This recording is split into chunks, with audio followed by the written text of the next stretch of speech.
Welcome to ఎయిటెడ్ stock. పొత్తు పార్టీల్లో కొత్త జోష్ నెలకొంది. ఇప్పటివరకు ఏ ప్రాంతాల్లో ఎవరు అభ్యర్థులు కొంతవరకు ఖరారు అయిన చివరి అంకంలో మిగిలిన సీట్లు అందులో అభ్యర్థులు ఎవరు అన్నదానిపై మేధోమదనం చేసి మల్లగొల్లాలు పడి ఎటువంటి అసమ్మతులు అసంతృప్తులు లేకుండా బుజ్జగించే పనిలో పొత్తు పార్టీలు నిమగ్నమయ్యాయి. అందులో భాగంగా ఇప్పటివరకు ఎవరైతే టిక్కెట్లు ఆశిస్తున్నారో, ఏ ప్రాంతాల్లో అయితే టిక్కెట్లను ఖరారు చేయలేదో అభ్యర్థుల్ని, ఆ ప్రాంతాలని ఎట్టకేలకు తెలుగుదేశం పార్టీ రిలీజ్ చేసింది. మూడో లిస్టుకు సంబంధించి మూడో జాబితా. సో ఇందులో భాగంగా ఈ టిక్కెట్ల పంపిణీకి సంబంధించి ఇంక ఎటువంటి ఇబ్బందులు ఉండవు. ఎందుకంటే ప్రచార పర్వాలకి ఎవరికి వారు తెర తీశారు. ఓ పక్క చంద్రబాబు నాయుడు గారు స్కెడ్యూల్ ఖరారైంది, పవన్ కళ్యాణ్ గారు స్కెడ్యూల్ ఖరారైంది, అలాగే బీజేపీ కూడా పూర్తి స్థాయిలో అభ్యర్థులను ఫైనల్ చేసుకుని ఇక సమరానికి సిద్ధం ఉంటుంది. సో ఇలాంటి టైంలో ఇంకా పెండింగ్ అభ్యర్థుల పీఠముడి విడకపోతే ఇబ్బందికరంగా ఉండే పరిస్థితి ఉంది. ఎప్పుడెప్పుడా అని ఎదురు చూస్తున్న ఆ మూడో జాబితా ఎట్టకేలకు రిలీజ్ అయింది. ఇందులో భాగంగా 11 మంది అసెంబ్లీ, 13 మంది ఎంపీ అభ్యర్థుల జాబితాను విడుదల చేశారు. ఈ నేపథ్యంలో పొత్తు పార్టీల్లో ఒక జోష్ నెలకొంది.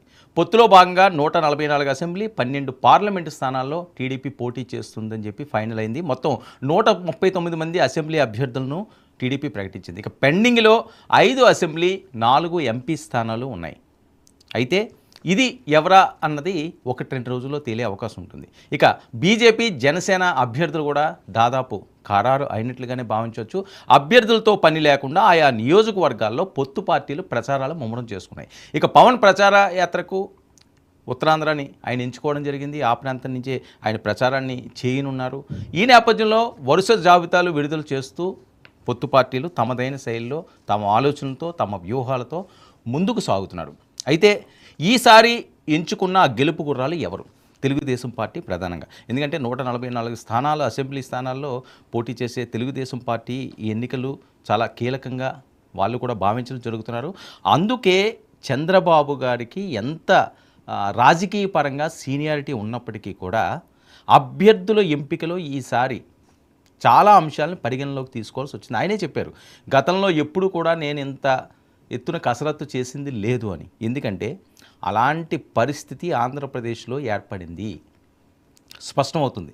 ఎందుకంటే జగన్మోహన్ రెడ్డి గారు చాలా బలంగా ఈరోజు ఆంధ్రప్రదేశ్లో ఉన్నారు. వైఎస్ఆర్సీపీ చాలా స్ట్రాంగ్గా ఉంది. 2019లో తిరుగులేని మెజారిటీతో గెలిచింది. సో 2024 వచ్చేసరికల్లా అంత వ్యతిరేకత ఉందా? 151 సీట్లు, 22 ఎంపీ స్థానాల్లో ఉన్న వాళ్ళని off to of cut off చేయాల్సిన అవసరం ఉంది. అంటే వాళ్ళు గెలిచిన 151 స్థానాల్లో 75 స్థానాలన్నా వాళ్ళు అక్కడ ఓడించగలగాలి ఫస్ట్ స్పెల్లో. ఆ తర్వాత వీళ్ళకి యాడ్ అయ్యే స్థానాలు ఏవైతే ఉంటే 100, 110, 120 అంతవరకు. అంటే ఒక 75 స్థానాల్లో 150కి 75 స్థానాల్లో వీళ్ళు గెలవగలిగితే, అక్కడ వైఎస్ఆర్సీపీ అభ్యర్థుల్ని గతంలో గెలిచిన చోట్ల ఓడించగలిగితే అప్పటి నుంచి అసలు యుద్ధం మొదలవుతుంది. సో దానికి మరొక 35, 40, 45 వాళ్ళ శక్తి మేరకు గెలాల్సిన అవసరం ఉంది. ఏంటి, ఆ 75 అక్కడ ఓడించిన తర్వాత 150కి ఇది చాలా కీలకం. 150 స్థానాల్లో బలంగా ఉన్న 4.5 సంవత్సరాలు, 5వ సంవత్సరంలోకి వచ్చాం. 5 సంవత్సరాల నుంచి అక్కడ అభ్యర్థులుగా, ఎమ్మెల్యేలుగా బలంగా ఉన్న ఆ నాయకుల్ని, ఓకే చేర్పులు మార్పులు స్థానాలు కొన్ని మార్చి ఉండొచ్చు కాక, అందరూ స్థానాలు మార్చుకుంటారు, అందులో పెద్దగా విభేదాలు ఏమీ ఉండవు. ఎవరు గెలుస్తారన్నది వాళ్ళకే టికెట్ ఇస్తారు. కానీ మొహమాటానికి పోయి చేయి కాల్చుకునే పరిస్థితులు ఈరోజు పార్టీలు లేవు. అదే జనసేన కూడా ఆలోచించింది, అదే తెలుగుదేశం పార్టీ ఆలోచించింది, అదే జగన్మోహన్ రెడ్డి గారు కూడా ఆలోచించారు. ఇంతకుముందు 151 సీట్లు వచ్చినాయి కదా, ఇంక నాకు తిరుగులేదు, వైనాట్ 175 స్లోగన్ని జనాల్లోకి ఎక్కించారు. కానీ అది వర్కౌట్ అయ్యే పరిస్థితి ఉండదు. ఎందుకంటే అది వరల్డ్ రికార్డ్ అవుతుంది.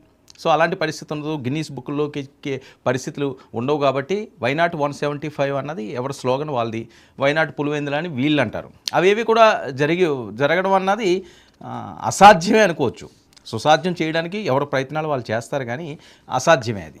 సో ఈ పరిస్థితుల్లో నేను ప్రస్తావించినట్లుగా 75 స్థానాలని వీళ్ళు ఫస్ట్ టార్గెట్గా వాళ్ళందరినీ ఓడించగలగాలి. అక్కడి నుంచి వీళ్ళు ఎన్ని స్థానాలు సంపాదించుకుంటారో అది వీళ్ళకి ప్లస్ అవుతుంది, మ్యాజిక్ ఫిగర్ దాడుతుంది. ఇందులో భాగంగా మరి జనసేనకి 21 స్థానాలు అవనియండి, లేకపోతే బీజేపీకి ఒక 10 స్థానాలు అవనియండి, సుమారు 30-31 స్థానాల్లో వాళ్ళు పోటీకి ఉన్నారు కాబట్టి ఆ స్థానాలను కూడా బలమైన అభ్యర్థులను పెట్టాలి. ఎందుకంటే ఆ 30 కోల్పోయినా ఇక్కడ చాలా సింపుల్ ఈక్వేషన్ ఇది.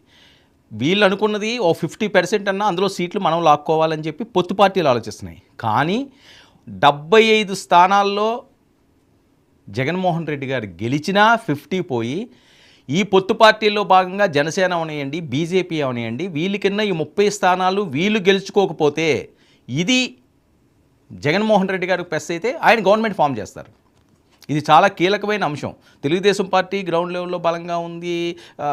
చంద్రబాబు నాయుడు గారు సీనియర్ రాజకీయ నాయకులు, వాళ్ళకి ఎలక్షన్ చేయడం తెలుసు. బూత్ లెవెల్ నుంచి కూడా చాలా బలమైన పార్టీ తెలుగుదేశం పార్టీ. వాళ్ళు ఎన్నికలు చేయడం అన్నది పెద్ద కష్టమేం కాదు. ప్రభుత్వం మీద వ్యతిరేకత ఉంటే ఆటోమేటిక్గా అది తెలుగుదేశం పార్టీకి వెళ్తుంది. కానీ పొత్తులో భాగంగా ఉన్న ఈ పార్టీలు, 2 పార్టీలు ఏవైతే ఉన్నాయో జనసేన, బీజేపీ, ఇది పూర్తి స్థాయిలో గ్రౌండ్ లెవెల్లో బలంగా లేరు. ఇది వాస్తవం. ఓకే, వాళ్ళ ఫేమ్ చూసి, పవన్ కళ్యాణ్ గారి ఫేమ్ చూసి, లేకపోతే మోదీ గారి ఫేమ్ చూసి ఆయన 3వ హ్యాట్రిక్ కొడతారని చెప్పి పెద్ద ఎత్తున ప్రచారం జరుగుతున్న వేళ ఆయన్ని చూసి బీజేపీని గెలిపించుకుంటే రాష్ట్రానికి మంచి జరుగుతుందని చెప్పి అక్కడ వీళ్ళు పోటీ చేసిన స్థానాల్లో ప్రజలు నమ్మగలిగితే మాత్రమే వీళ్ళు గెలగలరు. సో ఓట్ ట్రాన్స్ఫర్ అనే అంశం కూడా ఇక్కడ చాలా కీలకంగా మారనుంది. ఓట్ ట్రాన్స్ఫర్ అవుతుందా లేదా అన్నది అది కూడా ఆందోళన కలిగించే అంశం. ఓకే, ఏదైనా ఒక వేవ్ వచ్చింది అంటే దాన్ని ఎవరు కూడా ఆపలేరు.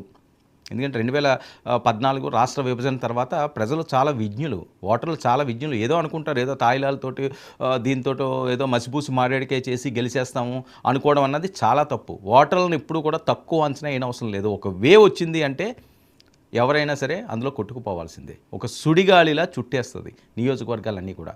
గతం కూడా అదే చెబుతున్నది. 2019లో చంద్రబాబు నాయుడు గారు తెలుగుదేశం పార్టీ అంత దారుణంగా ఓటమి చవి చూస్తుందని చెప్పి ఎవ్వరూ కూడా ఊహించుండరు. వైఎస్ఆర్సీపీ కూడా ఊహించుండదు. 151 సీట్లు, 22 ఎంపీలు, తిరుగులేని మెజారిటీ ప్రజలు ఇస్తారని వాళ్ళు ఊహించలేదు. కానీ రెండోసారి ఖచ్చితంగా ఒకసారి జగన్మోహన్ రెడ్డి గారికి అవకాశం ఇవ్వాలని నినాదం మాత్రం ఖచ్చితంగా ఆంధ్రప్రదేశ్ ప్రజల్లోకి వెళ్ళింది, బలంగా నాటుకుపోయింది, అది వైరల్ అయ్యింది. ప్రతి ఒక్కరి మధ్యలోనే ఉన్నది. రాజశేఖర రెడ్డి గారు బిడ్డ కదా, ఇంతకాలం చంద్రబాబు నాయుడు గారిని చూసాం, ఒకసారి ఆయనకి ఇద్దాం. ఆయన పాదయాత్రలు అవి చేశారు. రాజశేఖర రెడ్డి గారు ఇచ్చే వెల్ఫేర్నన్నింటినీ కూడా ఆయన కుమారుడు కాపాడతాడు అని చెప్పి ఆ సానుభూతి ఉంది. అంటే చాలా ఈక్వేషన్స్ ఉన్నాయి గతంలో వైఎస్ఆర్సీపీ గెలడానికి 2019లో. సో అవన్నీ కూడా వార్ వన్ సైడ్ అన్నట్టుగా ఆయనకు వర్కౌట్ అయింది. కానీ ఈసారి ఖచ్చితంగా వ్యతిరేకత ఉంటుంది. ఏ ప్రభుత్వానికన్నా వ్యతిరేకత ఉంటుంది. తెలంగాణ రాష్ట్రంలో మనం చూసాం, కేసీఆర్ గారు ఎట్టి పరిస్థితుల్లోనూ కూడా హ్యాట్రిక్ కొడతారు. అసలు కాంగ్రెస్ పార్టీ ఎక్కడుంది, అసలు బీజేపీకి ఇక్కడ ఓట్లు ఎక్కడున్నాయి? జీహెచ్ఎంసీ ఎన్నికల్లో కాంగ్రెస్ పార్టీ చూపిన ఎన్నికలు వాళ్ళు చేసిన ఆ ఎన్నికలు చూస్తే ఎవరికైనా ఆశ్చర్యం కలిగిస్తుంది. ఇంత షార్ట్ టర్మ్లో అధికారాన్ని చేపడతారని కూడా ఎవ్వరూ ఊహించలేదు. సో ప్రజలు మైండ్ సెట్ ఆ రకంగా ఉంటుంది. ఒకసారి వద్దు అనుకుంటే, ఇంకొకరికి ఒక ఛాన్స్ ఇద్దాము అనుకుంటే ఎవ్వరి తరం కూడా ఆపడం సాధ్యం కాదు. ఎందుకంటే ప్రతి నియోజకవర్గం మీద ఆ ఎఫెక్ట్ పడుతుంది. మరి అది ఏ రకంగా వస్తుందో ఏంటో, ఒక నియోజకవర్గంలో ఒకలాగా, ఒక నియోజకవర్గంలో ఒకలాగా ఉండే పరిస్థితి ఉండదు. రూరల్ ప్రాంతం అంతా కూడా పూర్తి స్థాయిలో స్వీప్ చేసింది కాంగ్రెస్. సో అర్బన్కి వచ్చేసరికల్లా మళ్ళీ కేసీఆర్ గారికే పట్టం కట్టారు. ఒక వినూత్నంగా ఆలోచించే మైండ్ సెట్ ఉన్న ఓటర్లు, అది ఎగ్జాంపుల్. సో దీన్ని ప్రామాణికంగా తీసుకుని ఆంధ్రప్రదేశ్లో కూడా, ఎందుకంటే తెలుగు రాష్ట్ర ప్రజలు ఇప్పుడు విడిపోవచ్చేమో, ఎన్నో సంవత్సరాలు కలిసి ఉన్నారు, ఒక కుటుంబంలో కలిసిమెలిసిన వాళ్ళు, అందులో వాళ్ళు తెలుగుదేశం పార్టీలో ఉన్న వాళ్ళు ఉన్నారు, అలాగే కాంగ్రెస్ నుంచి ఉన్న వాళ్ళు ఉన్నారు. వీళ్ళంతా కూడా ఒకే కుటుంబం.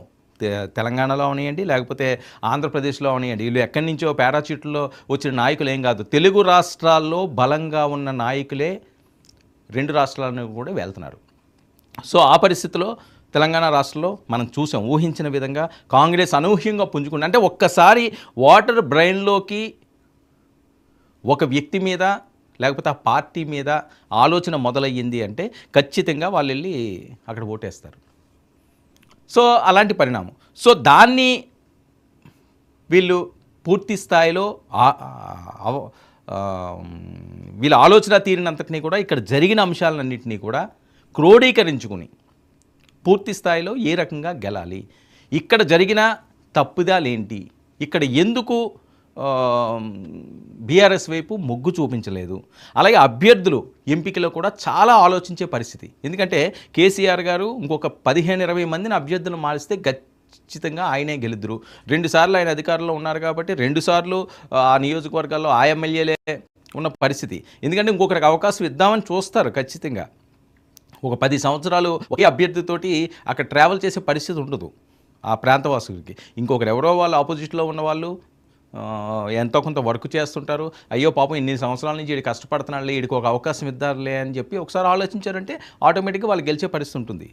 కామారెడ్డి పరిస్థితి రేవంత్ రెడ్డి గారిని, కేసీఆర్ గారిని బీజేపీ అభ్యర్థి ఓడించాడు అంటే ఇంక ఎన్నికలు ఏ రకంగా ఉంటాయి ఎవరన్నా ఊహించారా? ఊహించే పరిస్థితుందా?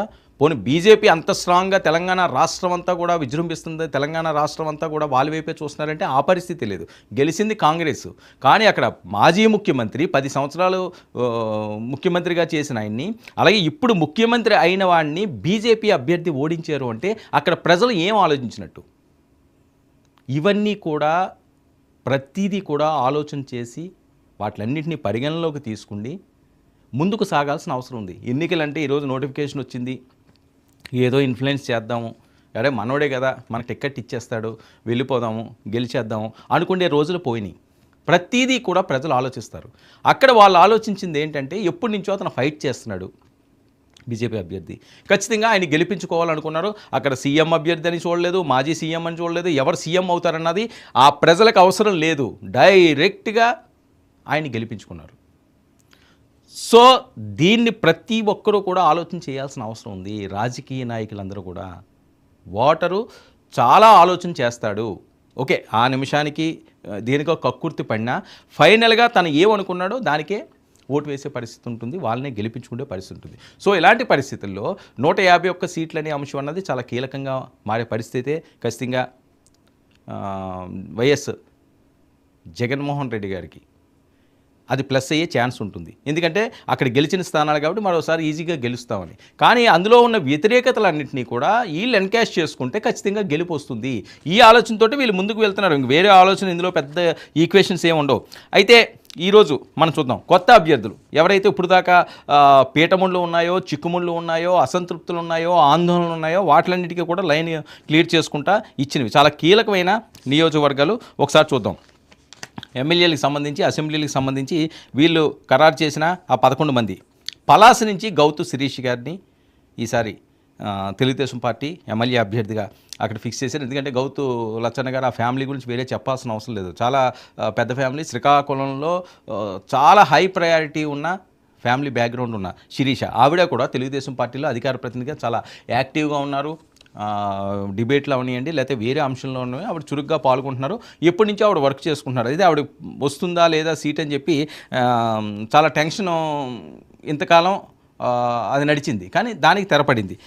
పలాస నుంచి గౌ శిరీష్ గారు, అలాగే పాతపట్నం నుంచి మామిడి గోవిందరావు, శ్రీకాకుళం నుంచి గొండు శంకర్, శృంగవరపకోట నుంచి కోళ్ళ లలిత కుమారి, గతంలో ఈవిడ ఎమ్మెల్యే చేసినవిడే, మళ్ళీ ఈవిడ వైపు మొక్కు చూపించారు. ఇంకా కాకినాడ సిటీ నుంచి వరణమాడి వెంకటేశ్వరరావుకి ఇక్కడ టికెట్ ఇవ్వడం జరిగింది. కాకినాడ అన్నది చాలా కీలకంగా ఈ ఎన్నికల్లో మారనున్నది. ఎందుకంటే పవన్ కళ్యాణ్ ఫోకస్ అంతా కాకినాడ, పిఠాపురం అని చెప్పి మొన్న ఆయన మాటల్లోనే చెప్పారు. పిఠాపురంలో నేను గెలాలి, కాకినాడలో మన ఎంపీ అభ్యర్థి ఎవరైతే వాళ్ళకి మనకే ఆ సీట్ వచ్చింది. 2 సీట్లలో ఆయనకు వచ్చిన 2 ఎంపీ స్థానంలో ఒకటి కాకినాడ, మరొకటి మచిలీపట్నం ఆయన చూజ్ చేసుకోవడం జరిగింది. కాకినాడలో టీ టైం ఉదయం నిలబడతారని కూడా మొన్న ఆయన చెప్పారు. ఓకే, ఆ తర్వాత జరిగిన ట్రోల్స్ విపరీతంగా అయినాయి. ఎందుకంటే ఒకవేళ అమిత్ షా గారు ఏదైనా ఆదేశిస్తే నేను అటు వెళ్తాను, ఆయన ఇటు వస్తారు అని ఏవేవో అన్నాయి. ఎంత కాంట్రవర్సీ అయింది, అదో పెద్ద పంచాయతీ. ఇంక రోజుకి ఇంకా పంచాయతీ గురించి మనం చెప్పలేం, జరిగేది ఏది జరగకపోదు. ఆయన ఆలోచన ఏ రకంగా ఉన్నదన్నది కాలమే నిర్ణయిస్తుంది. కానీ ఎవరు కాకినాడలో ఎంపీ అభ్యర్థిగా నిలబడినా, తను నిలబడినా లేకపోతే ఉదయం నిలబడినా ఖచ్చితంగా గెలిపించాలి అన్నది ఆయన ప్రస్తావించిన అంశం. అందుకని వరణమాడి వెంకటేశ్వరరావు మరి చూడాలి. ఈ ద్వారంపూడి చంద్రశేఖర్ రెడ్డి మీద ఆయన అడ్డా అది. మరి ఆ ఎంపైర్ని అంతటినీ కూలగొడతానని చెప్పి వారాహి యాత్రలో భాగంగా పవన్ కళ్యాణ్ గారు చాలా ఘాట్ వ్యాఖ్యలే చేశారు. ఇప్పటికీ కూడా దాని మీద నేను స్టాండ్ అయి ఉన్నాను అని చెప్తున్నారు. సో ఇలాంటి పరిస్థితుల్లో కాకినాడకి వెంకటేశ్వరరావుని ఎంచుకోవడం వరుణమాన్ని. ఇక అమలాపురం విషయానికి వస్తే ఐతాబొత్తుల ఆనందరావు. అమలాపురం విషయంలో కూడా జనసేనకి వస్తుంది అనుకున్నారు, కానీ అమలాపురం ఐతాబొత్తుల ఆనందరావుకే సీటు వెళ్ళింది. పెలమలూరు ఎస్సీకి బోడే ప్రసాద్ సీటు వస్తుందా లేదా, ఆయనకి సీటు ఇవ్వాలని గత కొన్ని రోజులుగా అక్కడ పెద్ద ఎత్తున ఆందోళనలు జరుగుతున్నాయి. చాలా సెగ, తెలుగుదేశం పార్టీకి పెద్ద ఎత్తునే సెగ కలిగించిన నియోజకవర్గం ఏదైతే ఉందో, ఎక్కువ డిమాండ్ ఏదైతే వినిపిస్తున్నదో అది బోడే ప్రసాద్ ఎట్టి పరిస్థితుల్లో టికెట్ ఇవ్వాలి అని చెప్పి అక్కడ భీష్మించి కూర్చున్నారు వాళ్ళ క్యాడర్ అంతా. ఎట్టకేలకు ఆయన వైపే ఈయన మొగ్గు చూపారు పెనమలూరుకు సంబంధించి. ఇంకా మైలవరానికి సంబంధించి వసంత కృష్ణప్రసాద్, వైఎస్ఆర్సీపీ నుంచి వచ్చిన వసంత కృష్ణప్రసాద్కి మైలవరం ఇవ్వడం అన్నది ఇది కొద్దిగా ఆలోచించాల్సిన విషయం. మరి మాజీ ఎమ్మెల్యే ప్రస్తుతం అక్కడ గెలిచి ఉన్నాడు కాబట్టి ఆ ఈక్వేషన్స్తో ఇచ్చారా, మరి ఇక్కడ ఉన్న వాళ్ళ పరిస్థితి ఏంటి, ఇవన్నీ కూడా వాళ్ళు కొద్దిగా ఇబ్బంది పడే పరిస్థితి ఉంటుంది. మరి దీన్ని ఏ రకంగా బుజ్జగించారని చూడాలనిపిస్తుంది. ఇక నరసరావుపేట నుంచి చదలవాడ అరవింద్ బాబుని ఈసారి బరిలోకి ఎంచుకోవడం జరిగింది. చీరాల మద్దులూరి మాలకొండయ్య యాదవ్కి సీట్ ఇచ్చారు. ఇక సర్వేపల్లికి సోమిరెడ్డి చంద్రమోహన్ రెడ్డి, ఈయన సీనియర్ రాజకీయ నాయకుడు. నెల్లూరు సోమిరెడ్డి చంద్రమోహన్ రెడ్డి గారికి సీనియారిటీకి ఈసారి ఇక్కడ పట్టం కట్టారు అనే మనం భావించవచ్చు. ఇక ఎంపీ స్థానాల విషయానికి వస్తే ఎంపీ స్థానం విషయంలో కూడా చంద్రబాబు నాయుడు గారు చాలా ఆచితూచి అడుగులు వేశారేమో అనిపించక తప్పట్లేదు. ఎందుకంటే ఈ మూడో జాబితా చూస్తే, ఎందుకంటే ఎంపీ స్థానాలు గతంలో నేను చాలాసార్లు ప్రస్తావించాను. ఎంపీ స్థానాల్లో ఉన్న వాళ్ళు చాలా బలమైన వ్యక్తులుగా ఉంటేనే ఆ ఎమ్మెల్యేలకి ప్లస్ అవుతుంది.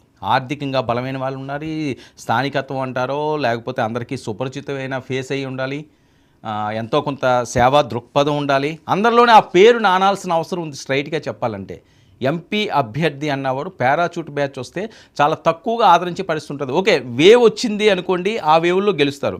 ఎందుకంటే విశాఖపట్నాన్ని కూడా నేను ఇందులో ఒక ఎగ్జాంపుల్ చెప్పాల్సిన అవసరం ఉంది. విశాఖపట్నం చూసుకుంటే ఎప్పుడు బయట నుంచి వచ్చిన వాళ్ళు అక్కడ గెలుస్తారు. స్థానికంగా ఉన్న వాళ్ళు గెలిచిన సందర్భాలు చాలా తక్కువ. ఎంవీఎస్ఎస్ మూర్తి గారి దగ్గర నుంచి, గోల్స్పాట్ మూర్తి అంటారు, గీతం కాలేజు అధినేత స్వర్గీయ మూర్తి గారు కూడా బయట నుంచి వచ్చిన ఆయనే అక్కడ. అలాగే మొన్న కలిసిన ఎంవీవి సత్యనారాయణ కూడా బయట నుంచి వచ్చిన వ్యక్తే. అంతకుముందు గెలిచిన బీజేపీ సీటు కూడా బయట నుంచి వచ్చిన వాళ్ళే. పురంధేశ్వరి గారు అక్కడ గెలిచారు, ఆవిడ బయట నుంచి వచ్చిన ఆవిడే. ఇలా చెప్పుకపోతే చాలా పెద్ద లిస్ట్ ఉంది ఇది. సో ఎవరు గెలిచినా బయట నుంచి వచ్చిన వాళ్ళకి ఆదరణ అన్నది కొన్ని నియోజకవర్గాల్లో ఉంటుంది. ఇక్కడ స్థానికత్వం అనేది పక్కన పెట్టి ఏదైతే వేవ్ ఉందో నేను చెప్పాను, ఆ వేవ్ వచ్చినప్పుడు వర్కౌట్ అవుతుంది. అది 1-2 స్థానాలకు మాత్రమే, మొత్తం అంతా రాష్ట్ర వ్యాప్తంగా అలా గెలిచే పరిస్థితి ఉండదు. కొన్ని స్థానాలు మాత్రం ఇంకా మైండ్ సెట్, ఎందుకంటే మైగ్రేటెడ్ పీపుల్ ఎక్కువ అక్కడ కూడా. స్థానికత్వం అన్నది కాకినాడ ప్రాంతం లేకపోతే విశాఖపట్నం ప్రాంతం, ఇవన్నీ కూడా ప్రశాంతమైన జీవితాన్ని గడపాలనుకున్న వాళ్ళు ఆ ప్రాంతాన్ని ఎంచుకుంటుంటారు. చదువుల పరంగా అవనియండి, లేకపోతే రిటైర్ అయిపోయిన వాళ్ళు అవనియండి, కుటుంబంతో ఆ సాగర్ తీరంలో సేద తీరాలి అని, అది కాకినాడకి వర్తిస్తుంది, విశాఖపట్నానికి వర్తిస్తుంది. ఆంధ్రప్రదేశ్లో ఎక్కువగా ఎంచుకునే ప్రాంతాలు ఈ రెండు. వాతావరణ పరంగా అవనియండి, లేకపోతే అక్కడ స్థానిక పరిస్థితులు అవనియండి, ఒక ఫ్రెండ్లీ నేచర్ ఉంటుంది. పెద్దగా కక్షలు, కార్పణ్యాలు, పగలు, దొంగతనాలు, లేకపోతే రౌడీజాలు ఇలాంటివి చాలా తక్కువ కంపేరిటివ్ మిగతా ప్రాంతాలను చూసుకుంటే. అందుకని ఈ ప్రాంతాన్ని ఎంచుకోవడం జరుగుతుంది. ఎందుకంటే అన్ని సౌకర్యాలు, సదుపాయాలు ఉన్న సిటీస్ ఇవి. అందుకే కాకినాడ వీటిల్లో ఎక్కువగా ఇతర ప్రాంతాల నుంచి ఉద్యోగాలు చేసుకుని రిటైర్ అయిన వాళ్ళకి ఇది ఒక సేఫ్ ప్లేసు, ఒక కూల్ ప్లేసు, ఒక ప్రశాంతమైన వాతావరణాన్ని కలిగిస్తుంది అనే భావంతో ఉంటారు. కాబట్టి వాళ్ళందరూ కూడా ఈ ప్రాంతాలను ఎంచుకుంటుంటారు. ఇందులో నేపథ్యంగా ఇక మనం లిస్ట్ దగ్గరికి వెళ్దాం. శ్రీకాకుళం ఎంపీ అభ్యర్థి విషయానికి వస్తే కింజరాపు రామ్మోహన్ నాయుడికి మళ్ళీ ఆయనకే పట్టం కట్టారు. ఎర్రన్నాయుడు గారి కుమారుడు ఎర్రన్నాయుడు గారికి, కింజరాపు ఫ్యామిలీకి అదొక కంచుకోటే. శ్రీకాకుళం జిల్లా ఎప్పటి నుంచో ఎర్రన్నాయుడు గారి హయాం దగ్గర నుంచి కూడా ఆ రకంగానే ఉంది. మొన్న ఎంతమంది ఎంపీలు గెలిచినా రామ్మోహన్ నాయుడికే అక్కడ పట్టం కట్టారు అంటే శ్రీకాకుళం ప్రజలు. ఎమ్మెల్యేలు ఎక్కువ శాతం వైఎస్ఆర్సీపీకి ఇచ్చిన, ఎంపీ విషయానికి వచ్చిందంటే క్రాస్ ఓటింగ్ జరిగింది ఇక్కడ ఖచ్చితంగా. సో ఈ రకంగా కూడా ఆలోచిస్తారు ఓటర్లు అన్నదానికి ప్రత్యక్ష నిదర్శనం ఇది. శ్రీకాకుళం ఎంపీ స్థానాన్ని రామ్మోహన్ నాయుడు గెలుచుకోవడం. అక్కడ అంటే ఎలాంటి ప్రయారిటీ ఇస్తారు అన్నది, ఎవరు ఏంటి ఆ కుటుంబం అన్నీ చూస్తారు. ఎందుకంటే ఇక్కడ ఈ వ్యక్తి సుపరిచితుడు. వాళ్ళు ఫాదర్స్ దగ్గర నుంచి, తాతల దగ్గర నుంచి రాజకీయాల్లో ఉన్నారు. అచ్చెన్నాయుడు గారు అవనియండి, ఎర్రన్నాయుడు గారు అవనియండి, వీళ్ళు ఎవరికి తెలియని వాళ్ళు లేదు. శ్రీకాకుళంలో ఏ మూలకి ఎవరిని అడిగినా సరే కింజరాపు ఫ్యామిలీ అంటే టక్కుమని గుర్తొచ్చేది ఎర్రన్నాయుడు గారు, అచ్చెన్నాయుడు గారు, ఇప్పుడు రామ్మోహన్ నాయుడు గారు.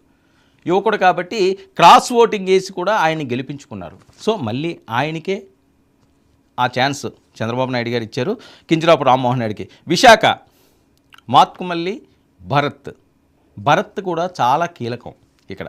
తెలుగుదేశం పార్టీకి ఆయన ఎంతో కొంత ప్లస్ అవుతారు. ఎందుకంటే ఒకటి, ముందుగా నేను ప్రస్తావించినట్లుగా గీతం ఇన్స్టిట్యూట్ అధినేత ఎవరైతే ఉన్నారో మూర్తి గారి మనవుడు ఈయన భరత్. సో గతంలో ఆయన ఎంపీ చేసిన సందర్భాలు ఉన్నాయి. మరొక ముఖ్య విషయం, ఈయనకి అందరికీ సుపరిచితులు కావడానికి బాలకృష్ణ గారి రెండో అల్లుడు. మొదటి అల్లుడు లోకేష్ గారు అయితే రెండో కుమార్తె అల్లుడు ఈయన భరత్ గారు. సో చాలా యాక్టివిటీస్ అక్కడ చేస్తున్నారు. గతంలో కూడా చాలా తక్కువ ఓట్స్ షేర్ తోటి ఆయన ఓడిపోవడం జరిగింది భరత్ కూడా. సో ఈసారి కూడా ఒక బలమైన ఆర్థికంగా, నేను ముందు చెప్తున్నట్లుగా ఆర్థికంగా ఉన్న వాళ్ళు, అక్కడ ప్రతి మనిషికి తెలిసిన వాళ్ళు అయితేనే ఎంపీ స్థానాలు మిగతా ఎమ్మెల్యేలకు అందరికీ అది ప్లస్ అవుతుంది. లేకపోతే చాలా ఇబ్బందులు పడే పరిస్థితి ఉంటుంది. ఆర్థికంగా చాలా బలంగా ఈ ఎన్నికల్లో నిలబడిన వాళ్ళు మాత్రమే ఎంపీకి అర్హులు అన్నది అందరికీ తెలిసిన అంశమే. అందుకని మళ్ళీ భరత్కే అక్కడ అప్పచెప్పారు. ఇక అమలాపురం విషయానికి వస్తే గంటి హరీష్ మాధుర్ ఈయన వైపు మొగ్గు చూపించడం జరిగింది. ఇంకా ఏలూరు పుట్ట మహేష్ యాదవ్ వీళ్ళందరూ కూడా ఆర్థికంగా బలంగా ఉన్నవాళ్ళే. అలాగే విజయవాడ కేసినేని నాని గారు ఎప్పుడైతే అటు వెళ్ళాడో వాళ్ళ బ్రదర్ని ఇటు తీసుకొచ్చారు. ఇంక వేరే ఆప్షన్ కూడా ఏమీ లేదు. ఎందుకంటే కేసినేని నానిని ఎదుర్కోవాలంటే ఆ కుటుంబంలోనే ఇంకో బలమైన వ్యక్తి ఉండాలి, కానీ వేరే వాళ్ళని తీసుకొచ్చి ఇక్కడ నిలబెడితే గెలిచే ఛాన్సెస్ డౌట్గా ఉంటాయి. ఈసారి ఏంటంటే వాటికి ఆస్కారం ఇవ్వటం లేదు.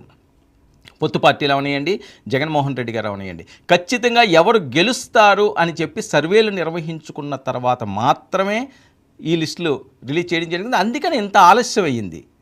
ఓకే, అధికారంలో ఉన్నారు కాబట్టి జగన్మోహన్ రెడ్డి గారికి అది పెద్ద కష్టమేం కాదు. ఎందుకంటే 5 సంవత్సరాల నుంచి వాళ్ళే పాలనలో ఉన్నారు కాబట్టి ఎక్కడ మంచి, ఎక్కడ చెడు, ఎక్కడ నెగిటివ్ ఉంది, ఆ ఓట్ షేర్ని ఏ రకంగా తీసుకోవాలి, ఏ ప్రాంతాల్లో మనం వీక్గా ఉన్నామన్నది ఈయన అధికారంలో ఉన్నారు కాబట్టి చాలా ఈజీ ఆ లిస్టులు తెప్పించుకోవడం, అక్కడ వాస్తవ పరిస్థితులు తెలుసుకోవడం అన్నది. కానీ ప్రతిపక్షాల్లో ఉన్న వాళ్ళకి 151 నియోజకవర్గాలు కోల్పోయి 22 ఎంపీ స్థానాలు కోల్పోయి అక్కడ అభ్యర్థుల్ని నియమించాలంటే చాలా కష్టం, చాలా కష్టం.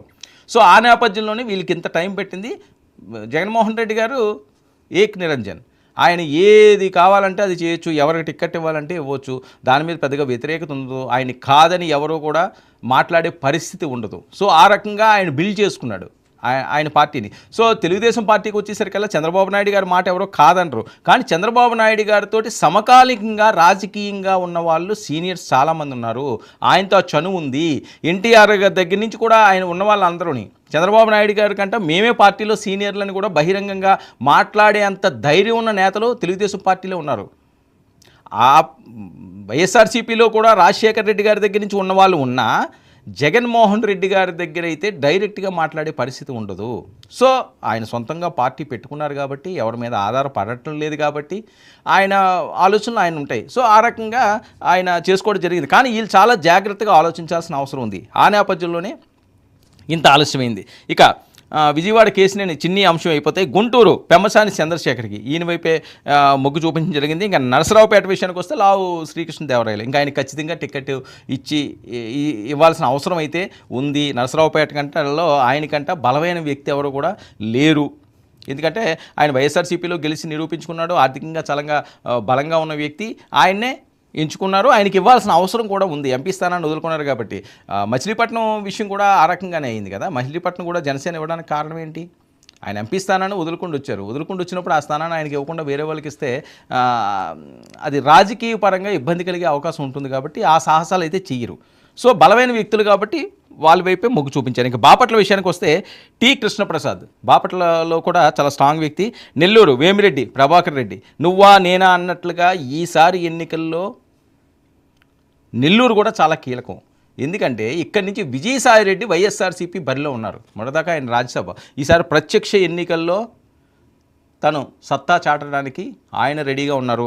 ఆయన మీద బలమైన వ్యక్తి అదే సామాజిక వర్గం చెందిన వేమిరెడ్డి ప్రభాకర్ రెడ్డి అయితేనే నువ్వా నేనా అన్నట్టుగా ఉంటాయి. అంటే కొన్ని నియోజకవర్గాలు ఉన్నాయి ఈసారి ఎన్నికల్లో చాలా కీలకంగా మారబోయే నియోజకవర్గాలు. ఈ నెల్లూరని, కుప్పమని, మంగళగిరి, పిఠాపురం ఇలాంటి ప్రాంతాలన్నీ కూడా చాలా కీలకం. అంటే అందరూ ఆసక్తిగా ఎదురు చూసే నియోజకవర్గాలు ఇవి. ఇక్కడ ఎవరు గెలుస్తారు ఏంటి అని. పులివెందుల, సో ఇలాంటివన్నీ కూడా. ఇక చిత్తూరు దగ్గుమల్ల ప్రసాదరావు, మరి ఈయన వైపు చంద్రబాబు నాయుడు గారు మొగ్గు చూపించారు. చిత్తూరు కూడా చాలా కీలకంగా ఉండే పరిస్థితి ఉంటుంది. ఎందుకంటే అక్కడ వైఎస్ఆర్సీపీ ముఖ్య నాయకులందరూ కూడా చిత్తూరులో ఉన్నారు. సో వాళ్ళందరినీ కూడా ఎదుర్కోగలిగి ఎన్నికలు చేయగలగాలి. సో ఇది చాలా కీలకమైన అంశం. మరి ఆయన ఏ ఈక్వేషన్స్ మీద ప్రసాదరావు గారి మొగ్గు చూపించారన్న చూడాలి. ఇక కర్నూలు బస్తిపాటి నాగరాజు, ఈయనకి వైపు మొగ్గు చూపించారు. కర్నూలు, చిత్తూరు, అనంతపురం, ఈ రాయలసీమ అడ్డాలు ఇవన్నీ కూడా. సో ఈ సీమలో ఎంత బలమైన అభ్యర్థుల్ని ఎంపీలు పెడితే ఆ ఎమ్మెల్యే మీద ఎఫెక్ట్ అయితే ఖచ్చితంగా ఉండే అవకాశం ఉంటుంది. ఆ నేపథ్యంలోనే మరి వీళ్ళ కూర్పు ఈ రకంగా ఉంది. ఇక నంద్యాల బైరెడ్డి శబరి, మొదటి నుంచి అనుకుంటున్నట్టే బైరెడ్డి ఫ్యామిలీ కూడా అందరికీ సుపరిచితులు. రాయలసీమలోని ఏదైతే వైఎస్ఆర్ గారు అవనియండి, లేకపోతే చంద్రబాబు నాయుడు గారి ఫ్యామిలీలో అవనండి, అలాగే బైరెడ్డి వాళ్ళు కూడా చాలా పవర్ఫుల్. సో ఆ నేపథ్యంలో ఆవిడ వైపే మొగ్గు చూపించారు. హిందూపూర్ విషయానికి వస్తే బీకే పార్థసారథి మొదటి నుంచి కూడా అనుకుంటుంటున్నామే. బీకే పార్థసారథి కూడా చాలా బలమైన వ్యక్తి. హిందూపురంలో ఆయనకి అండదండగా బాలకృష్ణ కూడా ఉండే అవకాశం ఉంటుంది. ఎందుకంటే ఆయన మళ్ళీ హిందూపురం నియోజకవర్గం నుంచి ఎమ్మెల్యేగా ఆయన పోటీ చేస్తారు కాబట్టి ఆయన కూడా చాలా కీలకంగా మారే అవకాశం ఉంటుంది. ఆ ఎంపీ స్థానాల్లో ఉన్న ఎమ్మెల్యే అభ్యర్థులందరినీ కూడా గెలిపించుకోవాల్సిన బాధ్యత ఒకటి పార్థసారథికి అయితే, మరొకటి హిందూపూర్లో బాలకృష్ణ గారు కూడా ఈసారి ఆ ప్రాంతాల్లో ఒక నియోజకవర్గానికో ఒక ప్రాంతానికో పరిమితం కాకుండా చాలా నియోజకవర్గాల్లో ఈయన ప్రచారాలు కూడా సిద్ధం చేసుకుంటున్నారట. సో ఈ అంశాలు ఇలా నడుస్తుంటే ఇక జనసేన విషయానికి వస్తే 2 పార్లమెంటు స్థానాలు ఇప్పటికే వాళ్ళు సిద్ధం చేసుకున్నారు. ఎమ్మెల్యే స్థానాలకు సంబంధించి చిన్న ఇంకా చిక్కుముడులు వేయడం లేదు. దీనికి మెగా బ్రదర్ నాగబాబు గారిని పవన్ కళ్యాణ్ గారు రంగంలో దింపారు. నిన్నటి నుంచి కూడా మంగళగిరిలో విస్తృతంగా సమాలోచనలు చేస్తున్నారు, ఇన్పుట్స్ తీసుకుంటున్నారు. ముఖ్యంగా విజయవాడ వెస్ట్ నియోజకవర్గం, అలాగే విశాఖపట్నంలో ఒక 2 నియోజకవర్గాలు, తిరుపతి నియోజకవర్గం, ఇలాంటివి కొన్ని ఉన్నాయి, ఇంకా పీఠముళ్ళు వేయండివి. సో వాటిని అక్కడున్న అభ్యర్థులందరినీ కూడా పిలిపించుకుంటూ 1-to-1 మాట్లాడి ఎందుకు ఈ రకంగా వాళ్ళు వ్యతిరేకంగా ఉన్నారు, అక్కడ ఉన్న వాస్తవ పరిస్థితులు ఏంటి, మరి పవన్ కళ్యాణ్ గారు ఏం ఆలోచించారు, ఎందుకు ఆ నిర్ణయాన్ని తీసుకోవాల్సిన అవసరం వచ్చింది, ఇప్పుడు మీరు కానీ త్యాగం చేస్తే ఖచ్చితంగా, ఎందుకంటే పవన్ కళ్యాణే త్యాగం చేశారు. వాళ్ళ నినాదం ఒకటే, నాగబాబు గారు చెప్పినా పవన్ కళ్యాణ్ గారు చెప్పినా పదే ఆయనైతే త్యాగం చేశారు. త్యాగం చేసింది ఆయన లబ్ధి కోసం కాదు, పార్టీ ఒకటి నిలబడాలి. రెండొక అంశం, అధికారంలోకి పొత్తు పార్టీలు రావాలి. ఈసారి కూడా అధికారం కోల్పోతే చాలా ఇబ్బందులు పడే పరిస్థితి ఉంటుంది, పార్టీలు నిలబడే పరిస్థితి కూడా కష్టంగా ఉంటుంది, నడిపే పరిస్థితి ఉండదు. ఓకే, మరొక విషయం ఆయన చెప్పేది ఏంటంటే పదే ఆయనలోనేయండి కొంతమంది అధికార ప్రతినిధులు ఆ డిబేట్లో కూడా మాట్లాడే అంశాలు ఏంటంటే, పవన్ కళ్యాణ్ గారిని ఈసారి గెలిపించుకోకపోతే నష్టం లేదు, ప్రజలు వ్యతిరేకిస్తే ఆయన వెళ్ళి సినిమాలు చేసుకుంటారు, ఆయనకు ఒక ఆప్షన్ అయితే ఉంది. సో ఆయన ఏదైనా వెల్ఫేర్ చేయాలనుకుంటే గతంలో చేసినట్టుగానే ఆయనకి ఏది మంచి అనిపిస్తే, ఎక్కడ కష్టం అనిపిస్తే అక్కడికి వచ్చి ఆయన సొంత డబ్బులు ఖర్చు పెడతారు. కానీ అలాంటి వ్యక్తిని అసెంబ్లీకి పంపించినా, లేకపోతే వాళ్ళ టీంని అసెంబ్లీలోకి పంపించినా ఒక గట్టి స్వరం అసెంబ్లీలో మైకు పట్టుకుంటుంది, అడుగుతుంది, ఏవైనా సాధించుకోవాలంటే హక్కుల సాధన కోసం వాటి కోసం పోరాడుతుంది. ఎందుకంటే తెలుగుదేశం పార్టీ అవనియండి, లేకపోతే వేరే పార్టీలు అవనియండి, ఒకటి కమ్యూనిస్టులు. మనం బాగా ఆలోచించుకోవాలి. ఎప్పుడన్నా ధర్నాలు కానీ ఆందోళనలు కానీ ఏమైనా ఇష్యూస్ మీద రోడ్డు ఎక్కాలి అంటే ముఖ్య పార్టీలు చాలా తక్కువగా ఉంటాయి. అంటే ఎవరిని విమర్శించడం కాదు, కానీ వాళ్ళు చాలా మటుకి నేను చూసిన నా జర్నలిజం, నా సీనియారిటీలో షో ఆఫ్లు చేస్తుంటారు మీడియా వరకు కూడా చాలామంది, వాస్తవాలు ఇవన్నీ కూడా. కానీ కమ్యూనిస్టులు ఆ రకంగా ఉండదు. అరెస్టులు అవుతారు, లాఠీ దెబ్బలు తింటారు, రోడ్లు బంద్ చేస్తారు, రైలు రోకోలు చేస్తారు. అంటే దేనికన్నా ఒక తెగింపు ఉంటుంది వాళ్ళలోని. సో మిగతా వాళ్ళు అంత తెగించే పరిస్థితి ఉంది. ఎందుకంటే వాళ్ళకున్న లీడర్షిప్ అవనియండి, లేకపోతే ఆర్థిక పరంగా బలంగా ఉండడం, లేకపోతే ఆ ఖద్దరు చొక్కా నలగకూడదనో, లేకపోతే వైట్ చొక్కా మీద మచ్చ పడకూడదనో, ఇలాంటి చాలా అంశాలు ఉంటాయి. ఎందుకంటే వాళ్ళు కష్టపడి ఈరోజు రాజకీయ నాయకులుగా ఎదిగిన చాలా తక్కువ మంది ఉంటారు రాజకీయాల్లో. ఆర్థిక పరంగా లేకపోతే కుటుంబ పరంగా వారసత్వాలుతో వచ్చిన పదవులతోటి కష్టాలు చదివు. మనం రోడ్డు మీద కష్టపడి ఎండకి చెమటోడ్చి ఒక రూపాయి సంపాదించుకుంటా ఎదిగిన వాళ్ళకి ఆ కష్టం వేరేగా ఉంటుంది. అది ఫ్యూచర్లో ఎంత గొప్ప స్థాయికి వెళ్ళినా ఆ గతాన్ని చాలామంది మర్చిపోరు. ఓకే, మర్చిపోయిన వాళ్ళు కూడా ఉంటారు, కానీ మర్చిపోలేని వాళ్ళు కూడా చాలామంది ఉంటారు. ఆనాడు ఈ రకంగా ఉంది కదా, ఈరోజు మనం ఇన్ని కష్టాలు పడి వచ్చాం కదా అని ఎంతో కొంత అక్కడికి వెళ్తుంది. మనం ఎంత కాదనుకుని దాన్ని మాఫీ చేద్దామన్నా, అది మర్చిపోదామన్నా, అది మన ఒక కలలాగా వెంటాడుతూనే ఉంటుంది. మన గతం ఎప్పుడూ కూడా మనకి చెప్తానే ఉంటుంది ఇది అని. అంటే బయటికి మేకపోతు గాంభీర్యం ప్రదర్శించిన మనం ప్రశాంతంగా పడుకున్నప్పుడన్నా ఒకసారి అది గుర్తుకొస్తుంది, ఆ రోజు ఇంత కష్టం పడ్డాం కదా అని. సో కొంతమంది వారసత్వం నుంచి వచ్చిన వాళ్ళు, ఆర్థిక పరంగా వచ్చిన వాళ్ళకి అది ఉండదు. ఎందుకంటే ప్రధాన పార్టీలో ఎక్కువగా వాళ్ళే ఉంటారు.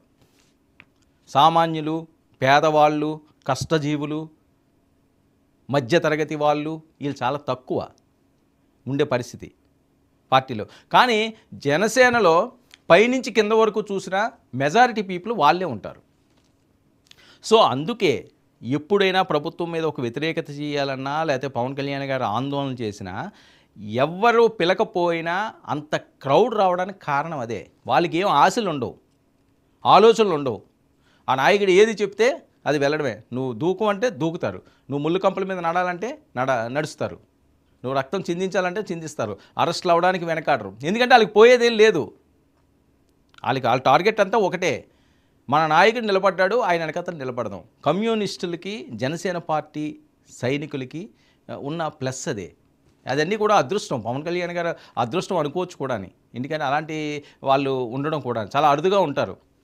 నాయకుడు ఏదో ఆ ప్రాంతంలో ఉన్న స్థానిక నాయకుడు, ఆ ఎమ్మెల్యే వీళ్ళు వాళ్ళు చెప్తే ఎమ్మెల్యే గారు చెప్పారు కదా అని చెప్పి వాళ్ళు వచ్చి కొంతవరకు అడావిడి చేస్తారేమో తప్పించి, హార్ట్ఫుల్గా నిలబడి కథం తొక్కి హక్కుల కోసం పోరాడి అవసరమైతే దేనికైనా తెగించే తత్వం అన్నది కొన్ని పార్టీలకే ఉంటుంది.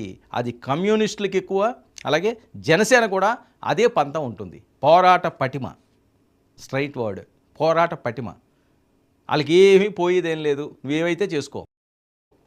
ఎందుకంటే వాళ్ళు ఉన్న వాళ్ళందరూ కూడా ఈ టైప్ క్యాడర్ వాళ్ళే చాలా ఎక్కువగా ఉంటారు. వాళ్ళకి పెద్దగా ఆశలు ఉండవు, కోరికలు ఉండవు.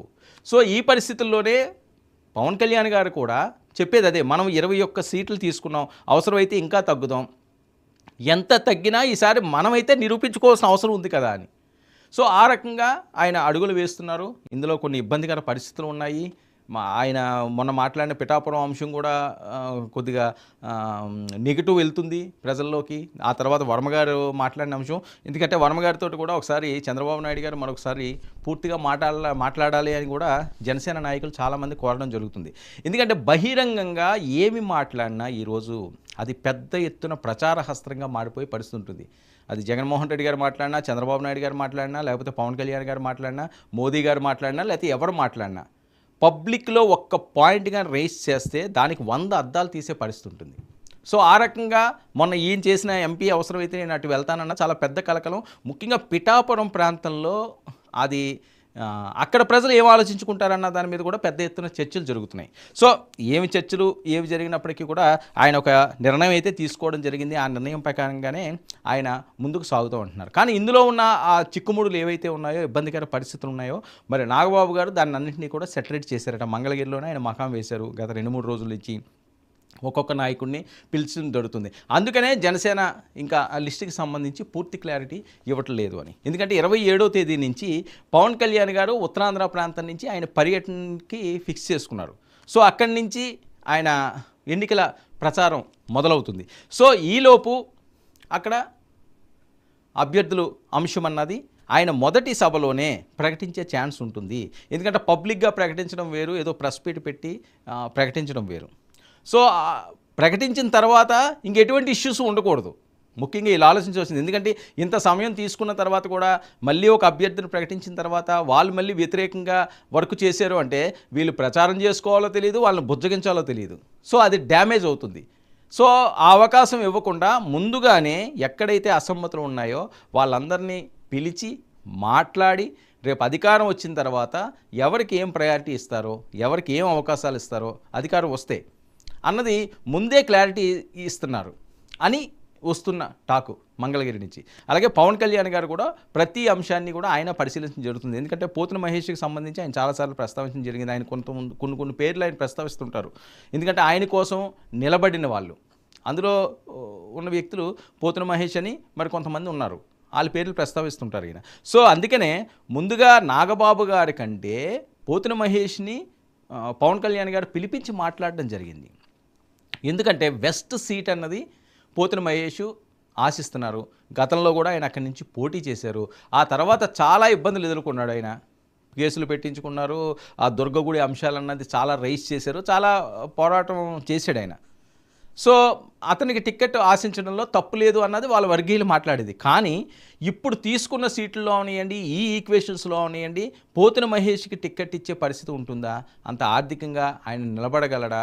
ఓట్ ట్రాన్స్ఫర్ అవుతుందా? లేదు అంటే వేరేది ఏదైనా పదవి ఆయనకి ఇచ్చే విధంగా పవన్ కళ్యాణ్ గారు మాట్లాడారు. ఒకవేళ ఇది కన్ఫర్మ్ అవ్వకపోతే, ఇంకా దాని మీద అయితే క్లారిటీ లేదు, పోతున మహేష్కే ఇవ్వాలన్నది వాళ్ళ నినాదాలు. మనం ఆ విజువల్స్లో కూడా మనం చూపిస్తున్నాం. అంటే పెద్ద ఎత్తున అక్కడ వాళ్ళు కోరుకుంటున్నారు. ఆయన ఫాలోవర్స్ ఎవరైతే ఉన్నారో ఇంతకాలం కష్టపడి ఉన్నారు కాబట్టి ఈసారి పొత్తులో భాగంగా గెలిచే అవకాశం ఉంటుంది, మాకు ఆ టికెట్ ఇవ్వండి అన్నది ఆయన మాట్లాడే పరిస్థితి. అయితే పోతుల మహేష్ కూడా ఏది వ్యతిరేకంగా మాట్లాడలేదు. కొంతమంది ఈరోజు వ్యతిరేకంగా మాట్లాడే పరిస్థితి కనిపిస్తుంది. టికెట్ రాకపోయేసరికి ఒక్కసారిగా బహిరంగంగా రోడ్డెక్కి మీడియాతోటి వాళ్ళు మాట్లాడుతున్న అంశాలు కూడా ఆందోళన కలిగిస్తున్నాయి. అది మిగతా నియోజకవర్గాల మీద కూడా ఎఫెక్ట్ పడే పరిస్థితి ఉంటుంది. అలాంటి 2-3 చవిచూసిన నేపథ్యం. ఎందుకంటే శేష్ కుమార్ గారు పిఠాపురంలో గతంలో నుంచున్న ఆమె మీడియాలతో మాట్లాడుతూ కొన్ని అంశాలు ప్రస్తావించడం అన్నది, ఇంతకాలం పార్టీ జెండా మోసి ఇప్పుడు ఇబ్బందికర పరిస్థితులు వచ్చి ఆయన తీసుకున్న నిర్ణయాన్ని వ్యతిరేకించి బయటకు వచ్చి మాట్లాడడం అన్నది. ఒక పార్టీలో ఉన్నప్పుడు ఆయనకి నచ్చచ్చు, నచ్చకపోవచ్చు. అంటే ఒక అధినేత తీసుకునే ఆలోచనలో ద్వంద్వ అర్థాలు తీసుకుంటే అది పార్టీ భవితన్యానికే నష్టం. నిర్ణయాలు తీసుకోవడంలో తప్పు లేదు, నిర్ణయాలు తీసుకోవడంలో ఎవరు తప్పు పడరు, ఎవరికి నచ్చినట్టు వాళ్ళు చేయొచ్చు. వాక్ స్వాతంత్ర హక్కే ప్రజల్లో ఉన్నప్పుడు వాళ్ళు ఏ పార్టీని ఎంచుకోవాలి, ఏ రకంగా ముందుకు సాగాలి, నేను ఏ ఉద్యోగం చేయాలి, నేను ఏ రకంగా బతకాలి, నేను ఏ వ్యాపారం చేసుకోవాలి అన్నది అది నా ఇష్టం. అది ఎవరు ఇష్టం కాదు, అది శిలాశాసనం కాదు. ఎవరి దగ్గర బానిస బతుకులు అయితే ఎవరు బతకాల్సిన అవసరం లేదు. ఎవరి ఇష్టం వాళ్ళు చేసుకోవచ్చు. కానీ వెళ్ళిన తర్వాత వాళ్ళని నిందించడమనో లేకపోతే వాళ్ళు బహిరంగంగా కొన్ని అంశాలన్నీ ఇంటర్నల్గా జరిగినవన్నీ కూడా బయట పెట్టుకోవడం అన్నది రాజకీయాల్లో షరామామూలుగా అన్ని పార్టీల్లో ఉండే పరిస్థితి. సో ఆ సంస్కృతికి ఫుల్ స్టాప్ పెట్టాలి. దీనికి ఒక ఎగ్జాంపుల్ కూడా నేను చెప్తాను. వంగ గీత గారికి సంబంధించి ఆమె డైరెక్ట్గా మెగా ఫ్యామిలీని ఇప్పటివరకు కూడా టచ్ చేయలేదు ఆవిడ. మొన్న ఏదో పవన్ కళ్యాణ్ గారు ఒక మాట అన్నారు, వైఎస్ఆర్సీపీలోకి మీలాంటి వాళ్ళు రావాలి, 2009లో అన్నయ్య గారు పార్టీ నుంచి మీరు గెలిచారు, మాకు సోదర సమానరాలు, మీరు వస్తే బాగుంటుంది, మీరు రాంగ్ పార్టీలో ఉన్నారని చెప్పి ఆయన ఒక మాట అన్నదానికి మిమ్మల్ని నేను పిలిస్తే ఎలా ఉంటుంది అన్నారు. కాబట్టి నువ్వెవడో నన్ను వెళ్ళడానికి, నీ పని నువ్వు చూసుకో, నీ అంతు తేలుస్తాను, నేను పిఠాపురం గెడ్డకరా, అలాంటివి మాటలు లేవు. కానీ ఇలాంటి అంశాల్లో దీన్ని అడ్వాంటేజ్ తీసుకుని మాట్లాడే వాళ్ళు చాలామంది ఉన్నారు. వంగా గీతలాగా మాట్లాడే వాళ్ళు చాలా తక్కువ మంది ఉన్నారు. కానీ వేరే రకంగా ప్రతి దాన్ని కూడా ఏదో జరిగిపోయినట్లుగా అభాండాలు వేసో ఇష్టం వచ్చినట్లుగా మాట్లాడో ఉన్నది లేనట్టు ఒక 4 కలిపో హైప్ కోసమో ఆ వ్యూస్ కోసమో మాట్లాడే తత్వం ఉన్న నేతలు చాలా ఎక్కువ మంది ఈ రోజుల్లో ఉన్నారు. సో వీళ్ళందరూ కూడా పరిమితి దాటకూడదు, పరిణితితో మాట్లాడాల్సిన అవసరం ఉంది. అది చేసే పరిస్థితి అయితే కనిపించదు. ఓకే, ఎన్నికల వరకు హడావుడి ఉంటుంది, ఒక 2 నెలల కళ్ళు మూసుకుంటే ఎవరు ఏంటన్నది తెలుస్తుంది, ఎవరు ప్రచారాలు వాళ్ళు చేసుకుంటుంటారు. సో ఈ నేపథ్యంలో జరిగే ఈ గందరగోళాలకన్నిటికీ కూడా పార్టీలన్నీ కూడా ఫుల్ స్టాప్ పెట్టాల్సిన అవసరం ఉంది. ఎన్నికల ప్రచారానికి సంబంధించి ఇంకా ఎలాంటి అంశాలు ప్రస్తావిస్తారు, ఇది కూడా చాలా కీలకంగా ఉండే పరిస్థితి. విశాఖపట్నంలో ఒక పంచాయతీ అవుతుంది, తూర్పుగోదావరి జిల్లాలో ఒక పంచాయతీ అవుతుంది, అలాగే కృష్ణా జిల్లాలో ఒక పంచాయతీ అవుతుంది. ఇంకా చంద్రబాబు నాయుడు గారే పూర్తి స్థాయిలో సీట్లు ప్రకటించలేని పరిస్థితులు ఉన్నాయి అంటే జనసేన ఇంకెంత టెన్షన్ అనిపిస్తుందో పవన్ కళ్యాణ్ గారు వేరే చెప్పాల్సిన అవసరం అయితే లేదు. అంత ఇబ్బందికర పరిస్థితులు. సో నిన్న పవన్ కళ్యాణ్ గారు చంద్రబాబు నాయుడు గారు భేటీ అయిన సందర్భంలో వచ్చిన అంశాలు ఎందుకంటే ముఖ్యంగా ఇక్కడ ఒక అంశాన్ని ప్రస్తావించాల్సిన అవసరం ఉంది. నర్సాపురం ఎంపీ అభ్యర్థి ఈసారి ఎవరు? ఇదొక పెద్ద పందాలకి తావుతీసే అంశంలో ఉన్నది. ఎందుకంటే నర్సాపురం సీటుని ఎవరు తీసుకుంటున్నారు? తెలుగుదేశం పార్టీ తీసుకుంటుందా? బీజేపీ తీసుకుంటుందా? రఘురామకృష్ణరాజు గత 3-4 సంవత్సరాల నుంచి ఆయన రచ్చబండ పెట్టి వైఎస్ఆర్సీపీని మాట్లాడలేని అంశం అంటూ ఏమీ లేదు. ప్రతి అంశాన్ని ఆయన అపోజ్ చేస్తూనే ఉన్నాడు. ఆ తర్వాత ఆయన అరెస్ట్ అవ్వడం, ఆ తర్వాత ఆయన మీద కేసులు పెట్టడం, ఆ తర్వాత లాఠీ దెబ్బలు కూడా తిన్నామని చెప్పి ఆయన చెప్పడం, దేశవ్యాప్తంగా కూడా ఇది వైరల్ అయిన సందర్భం, ఒక ఎంపీని ఈ రకంగా చేస్తారని. సో ఇప్పుడు ఆయన సీటే ఏంటో అర్థం కాని పరిస్థితి. ఇది అంటే ఎంత ఆలోచిస్తున్నారో, పొత్తు పార్టీలు ఎంత ఆలోచిస్తున్నాయి అన్నది. ఎందుకంటే తెలుగుదేశం పార్టీకి సంబంధించి రఘురామకృష్ణరాజు గారితో ఎటువంటివి భేదాలు లేవు. కానీ ఇందులో భాగంగా బీజేపీ తీసుకుంటే, బీజేపీ కొంతమంది నాయకులు వేరే పార్టీల నుంచి తీసుకున్న వాళ్ళందరూ మాకు టికెట్లు ఇచ్చి మా నుంచి నిలబెడుతున్నారా అని చెప్పి వాళ్ళ ఆవేదన వ్యక్తం చేస్తున్నారట. అది పెద్ద ఒక లిస్టు కూడా వెళ్ళిందట అందరూ దీని మీద. ఈ రకంగా జరుగుతున్నది వేరే పార్టీ నుంచి వచ్చిన వాళ్ళని. సో ఇలాంటి పరిస్థితుల్లో రఘురామకృష్ణరాజు గారు అయితే నర్సాపురం నుంచి ఎట్టి పరిస్థితుల్లోనే ఆయన నిలబడాల్సిన అవసరం ఉంది. ఆయన అక్కడి నుంచే పోటీ చేస్తారు అన్నారు. ఎన్నో ఇబ్బందులు పడ్డాడు ఆయన. సో ఇలాంటి పరిస్థితుల్లో మరి బీజేపీ లిస్టు రేపో ఈరోజు అంటున్నారు. సో ఆ లిస్ట్ వచ్చినప్పుడు మరి రఘురామకృష్ణరాజు గారు అక్కడి నుంచి బరిలోకి వెళ్లాల్సిన అవసరం ఉంది. ఎందుకంటే తెలుగుదేశం పార్టీ ఒకవేళ అది తీసుకుంటుందేమో అని చెప్పి చాలా వెయిట్ చేశారు. తెలుగుదేశం పార్టీ కానీ ఒకవేళ నర్సాపురం ఎంపీ అభ్యర్థి వీళ్ళు కోటాలో కానీ వస్తే ఖచ్చితంగా రఘురామకృష్ణరాజు గారికే చంద్రబాబు నాయుడు గారు ఇస్తారు. ఎందుకంటే ఈయన ఢిల్లీ వెళ్ళినప్పుడు కానీ లేకపోతే వేరే అంశంలో కానీ వాళ్ళతో చాలా దగ్గరగా ఉంటున్నాడు ఈయన గత కొన్ని సంవత్సరాలుగా. రఘురామకృష్ణరాజు గారి గురించి వేరే చెప్పాల్సిన అవసరం లేదు కూడా. ఆయన అన్ని పార్టీలతోటి కూడా సమంగానే ఉంటారు. బీజేపీ తోటి కూడా ఆ రకమైన రిలేషన్ మెయింటైన్ చేస్తారు, మిగతా పార్టీలకు కూడా ఆ రకమైన రిలేషన్ మెయింటైన్ చేస్తారు. ఇక్కడికి సంబంధం లేని, ఆంధ్రప్రదేశ్కి సంబంధం లేని వేరే రాష్ట్ర నాయకులతోటి కూడా ఆయన ఆ రకంగానే ఉంటాడు, ఒక్క వైఎస్ఆర్సీపీ తప్ప. సో వాళ్ళ మధ్యన వచ్చిన గ్యాప్ అవనియండి, వాళ్ళ మధ్యన ఏమొచ్చిందో, ఏ రకంగా అయిందో, ఈయన ఎందుకు వ్యతిరేకంగా వెళ్ళాడో చాలాసార్లు ఆయన చెప్పాడు. నేను అందులోకి వెళ్ళాలనుకోవట్లేదు. కానీ ఆ సీటు కూడా చాలా కీలకంగా ఉంది ఇక్కడ. నర్సాపురం అభ్యర్థి ఎవరన్నా దాని మీద కూడా పెద్ద ఎత్తున వెస్ట్ గోదావరి జిల్లాలో పందాలకి ఎవరో సరిపోరు వాళ్ళతోటి. భీమవరం ఇవన్నీ కూడా కోట్ల మీద పందాలు ఉంటాయి, ఏ అంశమైనా సరే అని. అది క్రికెట్ అవనియండి, కోడి పందాలు అవనియండి, లేకపోతే ఈ ఎన్నికలు అవనియండి, ఇలాంటి వాటి మీద. నర్సాపురంలో కూడా ఇప్పుడు కోట్లు పందెం వేసుకుంటున్నారట. రఘురామకృష్ణరాజుకి టికెట్ వస్తుందని ఒకరు, రఘురామకృష్ణరాజు బీజేపీ నుంచి ఎంపీ అభ్యర్థి అని, రఘురామకృష్ణరాజుకి బీజేపీ వాళ్ళు ఎంపీ టికెట్ ఆయన అభ్యర్థిగా ఆయన తీసుకోరని చెప్పి మరొక పక్క. సో పాపం ఆయనకి కూడా టెన్షన్ ఉంటుందేమో ఇప్పుడు అసలు ఏంటి అన్నది. అయితే ఆయన కొద్దిగా ఆత్మవిశ్వాసం ఎక్కువ, ఆయనకున్న పరిచయాలు అవనియండి, వేరే అవనియండి. కొద్దిగా మొండురాజు గారు కొద్దిగా ధైర్యవంతుడే మొండురాజు గారు, లేకపోతే ఎంత ఫైట్ చేయడు ఆయన. జగన్మోహన్ రెడ్డి గారితో అసలు మాట్లాడడానికే భయపడే పరిస్థితి ఉన్న బడా నేతలనే ఈయన ఎదిరించి నిలబడ్డాడు, అరెస్టులైనా కేసులు పెట్టించుకున్నా. సో ఇలాంటి పరిస్థితుల్లో మరి బీజేపీ ఆయన వైపు మొగ్గు చూపిస్తున్నది. నర్సాపురం టికెట్ కూడా చాలా కీలకం. గతంలో నాగబాబు గారు కూడా అక్కడి నుంచి పోటీ చేసిన నేపథ్యం. సో ప్రజలైతే ఈయనకే పట్టం కట్టారు. ఆ తర్వాత నుంచి ఆయన సొంత ప్రాంతానికి కూడా సంవత్సరాల తరబడి వెళ్ళలేని పరిస్థితి. సో అయినప్పటికీ కూడా ఆయన ఉన్నారు, బరిలో ఉంటాను అంటున్నారు. ఇది చాలా కీలకం. అంటే పొత్తు పార్టీలు ప్రతిదీ కూడా చాలా జాగ్రత్తగా పరిశీలించిన తర్వాత మాత్రమే రిలీజ్ చేస్తున్నారు. రఘురామకృష్ణరాజు పరిస్థితి ఏంటని చూడాలి. ఎందుకంటే రఘురామకృష్ణరాజు గారి కోసం అవసరమైతే చంద్రబాబు నాయుడు గారు, పవన్ కళ్యాణ్ గారు కూడా ఎలాంటి అంశాలు ప్రస్తావించడానికన్నా సరే వెనకాడరు. వాళ్ళు కూడా ఖచ్చితంగా రఘురామకృష్ణరాజు గారితో ఆయనకి టిక్కెట్ మీద వాళ్ళు కూడా ఫైట్ చేస్తారు. ఆల్రెడీ ఇది వెళ్ళిందట కూడా ఢిల్లీ పెద్దలతోటి కూడా పొత్తులో భాగంగా ఎవరికి ఇచ్చినా ఆ టికెట్ మాత్రం ఆయనకి ఇవ్వాలని చెప్పి ఒక ఒప్పందం జరిగింది అని చెప్పి వస్తున్న టాకు. సో ఈ నేపథ్యంలో కొన్ని సీట్లు ఉన్నాయి. ఆ సీట్లకు సంబంధించి ఇంకా ప్రకటన రావాల్సి ఉంది. పెండింగ్లో 5 అసెంబ్లీ, 4 ఎంపీ స్థానాలు, అందులో ముఖ్యంగా నర్సాపురం కూడా చాలా కీలకం. మరి దీని మీద కూడా ఒక క్లారిటీ వస్తుంది.